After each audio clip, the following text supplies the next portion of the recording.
Hello বন্ধুরা, আরও একটি নতুন ভিডিওতে স্বাগতম। আজকের আমরা জানব 3 ফেজ মেন সুইচ কিভাবে কানেকশান করা হয়। প্রথমে মেন সুইচটা খুলে নিলাম, এর মধ্যে কি কি আছে দেখে নেব। এর মধ্যে আছে মেন সুইচে 3টে যে উপরের ফিউজের কড়ি সেটা আছে, আর একটা হ্যান্ডেল আছে। হ্যান্ডেলের পেছনে পিনটাকে খুলে নিয়ে হ্যান্ডেলটাকে মেন সুইচের মধ্যে লাগিয়ে দেবো। এটা মেন সুইচটা অন অফ করার জন্য।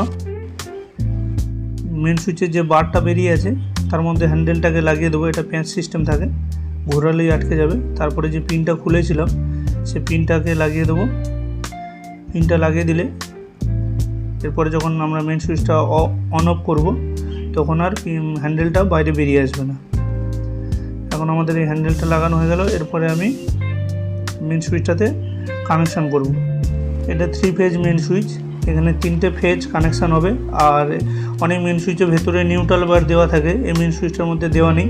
নিউট্রালটা বাইরে কানেকশান করতে হবে, ডাইরেক্ট থাকবে নিউট্রালটা। এখন এই 3টে ফিউজের মধ্যে 3টে ফেজ কানেকশান করতে হবে। ফেজ রেড, ইয়েলো আর ব্লু, এই 3টে ফেজ এই মেন সুইচে কানেকশান করতে হবে, আর নিউট্রালটা বাইরে ডাইরেক্ট কানেকশান হয়ে যাবে। প্রথমে আমরা এই কড়িগুলো খুলে নিচ্ছি।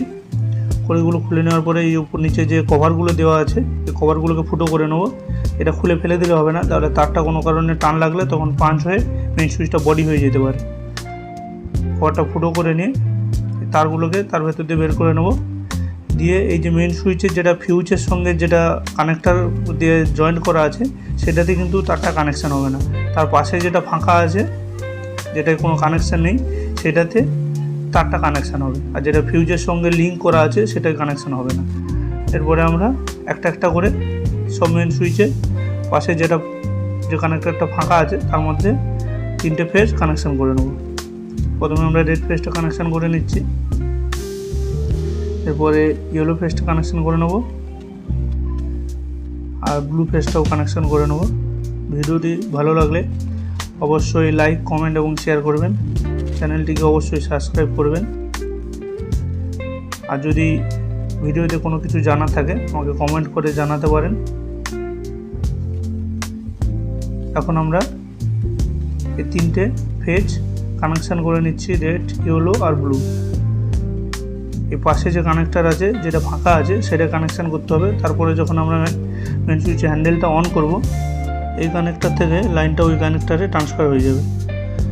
আবার যখন অফ করে দেবো তখন মেন সুইচটা অফ হয়ে যাবে, লাইনটা কাট আউট হয়ে যাবে। এখন আমাদের 3টে ফেজে কানেকশান করা হয়ে গেল, রেড, ইয়েলো, ব্লু।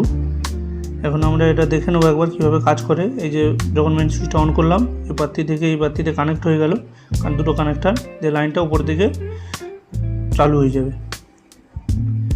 এরপরে আমরা এই কড়িগুলোকে এখানে লাগিয়ে বন্ধ করে দেবো। কড়িগুলো লাগানো হয়ে গেলে এরপরে আমরা এটার মধ্যে ফিউজগুলো কানেকশান করে দেবো, দিয়ে লাগিয়ে দেবো ফিউজগুলো কানেকশান করে।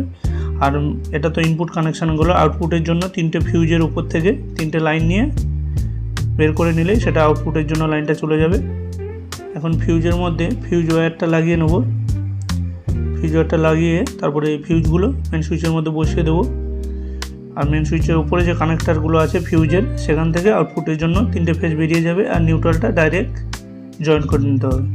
অনেক মেন সুইচের ভেতরে নিউট্রাল পার দেওয়া থাকে, তখন সেই নিউট্রালটা ভেতরে কানেকশান হবে। এই ফিউজ ওয়্যারটা লাগিয়ে নিলাম। এই ফিউজ ওয়্যারটার কাজ হচ্ছে, যদি কোনো লাইনের মধ্যে যা মাপ থাকে, এই ফিউজ ওয়্যারের একটা মাপ আছে 10 অ্যাম্পিয়ার, 6 অ্যাম্পিয়ার, যত মাপে দেওয়া থাকবে তার থেকে যদি বেশি কারেন্ট ফ্লো হয় তখন এই ফিউজ ওয়্যারটা তারটা কেটে যাবে, কেটে লাইনটাকে বন্ধ করে দেবে। অটোমেটিকভাবে লাইনটা বন্ধ হয়ে যায়।